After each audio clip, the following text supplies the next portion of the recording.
Vizianagaram RTC complex లో కొత్త బస్సులను ఎమ్మెల్యే పూసపాటి అతిథి విజయలక్ష్మి గజపతిరాజు ప్రారంభించారు. విజయనగరం విజయవాడ మధ్య super luxury bus, Vizianagaram Visakhapatnam మధ్య ఎక్స్ప్రెస్ నూతన బస్సులను రిబ్బన్ కత్తిరించి జెండా ఊపి ప్రారంభించారు. గత నెలలో కూడా 2 నూతన బస్సులను ప్రారంభించామని, ఇవాళ మరో 2 బస్సులను అందుబాటులోకి తెచ్చామని అతిథి విజయలక్ష్మి తెలిపారు. నారా చంద్రబాబు నాయుడు నాయకత్వంలో ఎల్లప్పుడూ పురోగతి వైపే వెళ్తుందన్నారు. ప్రజలకు సౌకర్యాలు పెంచడం ద్వారా వారిని అన్ని విధాలుగా అభివృద్ధి చేయడమే తమ ప్రభుత్వ లక్ష్యమన్నారు.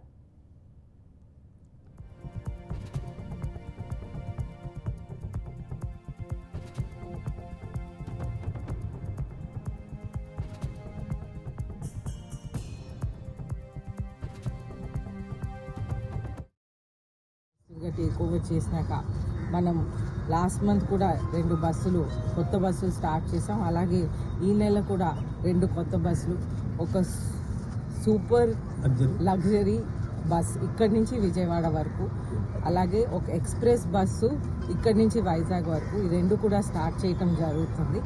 ఎప్పుడైనా తెలుగుదేశం ప్రభుత్వం, ఎన్డీఏ ప్రభుత్వం ఎప్పుడైనా సరే మనం ప్రోగ్రెస్ కోసం ఉంటాము. అయితే ఈ విధంగా కొత్త బస్సులు స్టార్ట్ చేస్తాం, కొత్త రూట్లు కూడా మొదలు పెడతాము త్వరలోనే అని మీ అందరికీ తెలియజేస్తూ సెలవు తీసుకుంటాం. Thank you.